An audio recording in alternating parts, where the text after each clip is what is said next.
ओम नमः शिवाय। जय श्री राम। राधे राधे दोस्तों, मैं अंकित आप सभी लोगों का आपके अपने चैनल में हार्दिक स्वागत करता हूँ, अभिनंदन करता हूँ।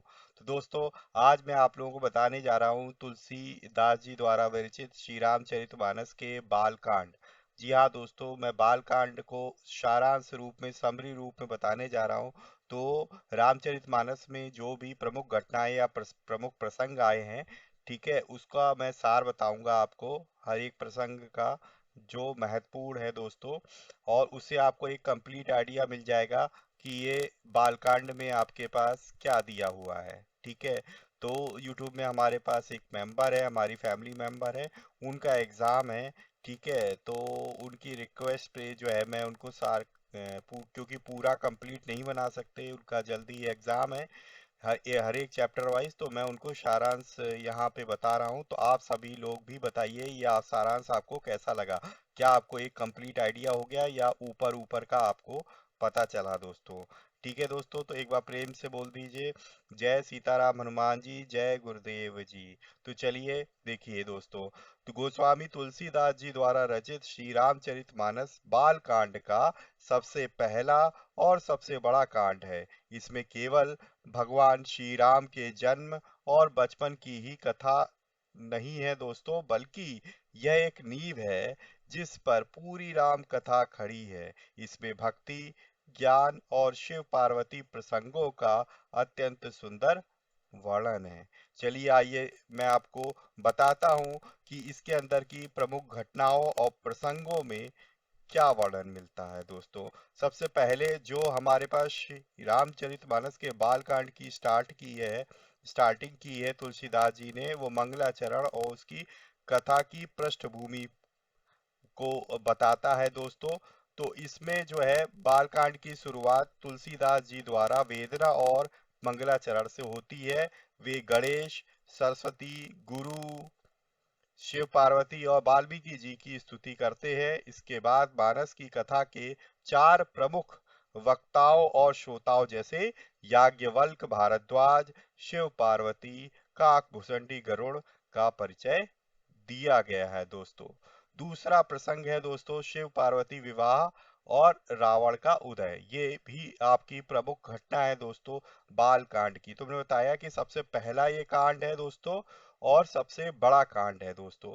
तो इस शिव पार्वती विवाह और रावण के उदय में घटना में दोस्तों, राम कथा शुरू होने से पहले इसमें सती के मोह, देह त्याग और फिर पार्वती जी के रूप में जन्म की कथा है।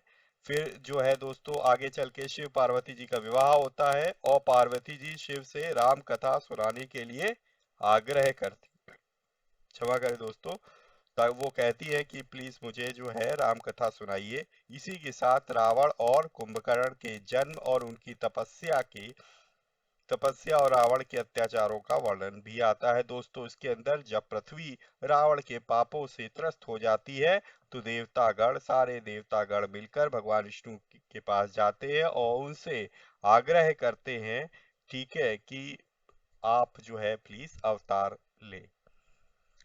तो ये था हमारे पास दूसरा प्रसंग, दूसरी घटना। इसके बाद जो घटना होती है, इसके बाद जो है देवताओं के द्वारा आग्रह करने पर, ठीक है, भगवान विष्णु बोलते हैं कि मैं जल्द ही श्री राम के रूप में जन्म लूंगा अयोध्या में। ठीक है दोस्तों, तो हमारा तीसरा जो घटना है, प्रमुख घटना, वो यही है श्री राम का जन्म और बाल लीला। तो अयोध्या के राजा दशरथ की कोई संतान नहीं थी। गुरु वशिष्ठ की सलाह पर वे श्रृंगी ऋषि से पुत्रेष्टि यज्ञ करवाते हैं। इसके फलस्वरूप श्री राम जी का जन्म होता है।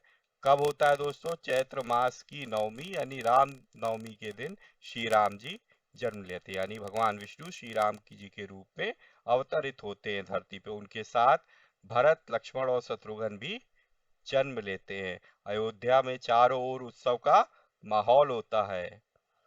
इस कांड के इस भाग में चारों भाइयों की बाल लीलाओं और उनकी शिक्षा दीक्षा और भाइयों के बीच के गहरे प्रेम का बहुत ही मनोहारी वर्णन किया गया है दोस्तों। आगे देखिए दोस्तों, इसके बाद चौथी जो प्रमुख घटना आती है दोस्तों, वो है विश्वामित्र जी का दशरथ जी के राज दरबार में आगमन और श्री राम लक्ष्मण के द्वारा राक्षसों का वध। तो इसमें देखिए, जब राम और लक्ष्मण युवा होते हैं दोस्तों, तब महर्षि विश्वामित्र राजा दशरथ के पास आते हैं। वे अपने यज्ञ की रक्षा के लिए श्री राम और लक्ष्मण को मांगते हैं। रास्ते में श्री राम ताड़का नाम की राक्षसी का वध करते हैं और विश्वामित्र जी के यज्ञ को सुबाहु और बारी जैसे राक्षसों से बचाते हैं। तो इस घटना में ये सारा वर्णन मिलता है। इसके बाद जो हमारे पास पांचवी प्रमुख घटना है दोस्तों, उसमें श्री राम जी के द्वारा अहिल्या का उद्धार किया जाता है। तो दोस्तों देखिए, इसमें यज्ञ पूर्ण होने के बाद विश्वामित्र दोनों भाइयों को जनकपुर अर्थात मिथिला ले जाते हैं। रास्ते में एक निर्जन आश्रम में गौतम ऋषि की श्रापित पत्नी अहिल्या पत्थर की शिला बनी हुई थी। भगवान श्री राम अपने चरणों की धूल से उनका उद्धार करते हैं और उन्हें श्राप मुक्त कर देते हैं। तो इस घटना में यही वर्णन मिलता है दोस्तों।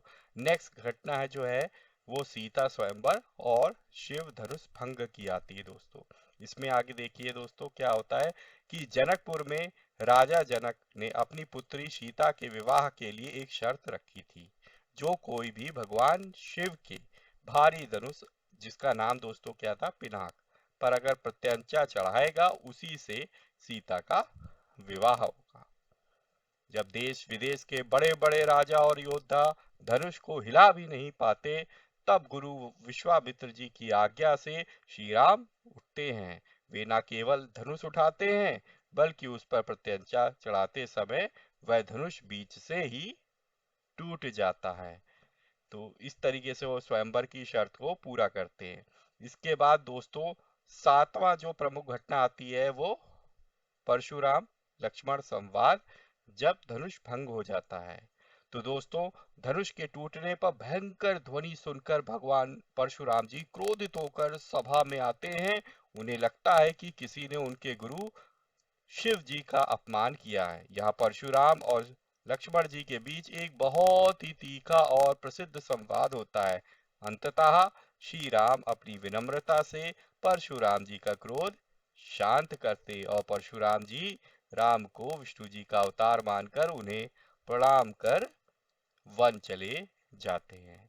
तो इस प्रकार यहाँ पे ये प्रमुख घटना का अंत होता है। अब दोस्तों आगे देखिए, अब जो बालकांड का आखिरी ये दोस्तों घटना है दोस्तों, इसमें चारों भाइयों का विवाह हो जाता है और अयोध्या वापसी हो जाती है दोस्तों। ठीक है, तो श्री राम ऑलरेडी जो है स्वयंवर जीत चुके थे। उन्होंने धनुष को उठा के उस पर प्रतिज्ञा चढ़ा दी थी। तब फिर जो है अयोध्या में पत्र भेजा जाता है और राजा जनक को पूरे परिवार सहित आमंत्रित किया जाता है और उन्हें स्वयंवर जीतने वाली बात श्री राम जी के द्वारा जीता गया है उसकी बात बताई जाती है और विवाह के प्रस्ताव के लिए पत्र भेजा जाता है। तब आते हैं, पर वहां पे गुरुजनों और दशरथ जी द्वारा चारों पुत्रों के विवाह की बात उठती है कि आपकी चार कन्याएं हैं और हमारे चारों पुत्र हैं, तो क्यों ना चारों की एक साथ एक ही जगह एक ही मंडप पे शादी करवा दी जाए। तो वही जिक्र इसमें मिलता है कि राजा दशरथ को संदेश भेजा जाता है और बारात जनकपुर आती है। श्री राम का विवाह सीता जी के साथ संपन्न होता है। इसी के साथ लक्ष्मण का उर्मिला, भरत का मांडवी और शत्रुघ्न का शुद्ध कीर्ति के साथ विवाह होता है। राजा जनक भारी मन से अपनी पुत्रियों को विदा करते हैं और बारात खुशी खुशी अयोध्या लौट जाती है या लौट आती है, जो भी आप कहे। तो बालकांड इसी आनंद और उल्लास के साथ समाप्त हो जाता है दोस्तों। तो ये था पूरी बालकांड की समरी। आप लोग बताइएगा कैसा लगा, मैं अच्छे से आपको बता पाया कि नहीं बता पाया। पॉजिटिव फीडबैक कमेंट हमेशा जो है स्वागत करता हूं उनका, मैं वेलकम करता हूं दोस्तों। तो आप लोग बताइएगा कि ये बस ठीक है, ऊपरी ऊपरी था, या फिर आपको पूरा बालकांड ही समझ में आ गया कि नहीं। ठीक है दोस्तों, प्लीज़ कमेंट में बताइएगा। अगर वीडियो अच्छी लगी तो प्लीज़ वीडियो को लाइक जरूर करिएगा और ज़्यादा से ज़्यादा अपने परिजनों मित्रों के साथ जरूर शेयर करिएगा, ताकि वो भी बालकांड के संपूर्ण समरी को जान सके दोस्तों। ठीक है दोस्तों, तो आज के लिए इतना ही। बट अगर आप पहली बार चैनल पे आए हैं और वीडियो आपको अच्छी लगती है मेरी, तो प्लीज़ जो है चैनल को सब्सक्राइब कर लीजिए और बेल आइकन को प्रेस कर लीजिए, ताकि लेटेस्ट से लेटेस्ट वीडियो की इन्फॉर्मेशन आपको तुरंत ही मिल सके। तो बताइएगा कमेंट में आगे आप इस तरीके की समरी सारांश आप श्री रामचरितमानस में या और किसी चीज का, भागवत पुराण के अध्यायों का, ठीक है, अगर आप सुनना चाहते हैं महाभारत के पर्वों का आप सारांश सुनना चाहते हैं, तो प्लीज कमेंट बॉक्स में जरूर बताइएगा और ज्यादा से ज्यादा शेयर करिएगा। जितनी रीच होगी, लोगों को पहुंचोगा, तो मुझे लगेगा मेरी मेहनत सफल हो रही है। तो मैं और ज्यादा उत्साहित होऊंगा नए नए चीजों के एक्सपेरिमेंट करके और वीडियो को आपके पास सामने लाने के लिए। ठीक है दोस्तों, तो मिलेंगे इसी तरह किसी और वीडियो में। तब तक के लिए जय श्री राम, राधे राधे मित्रों।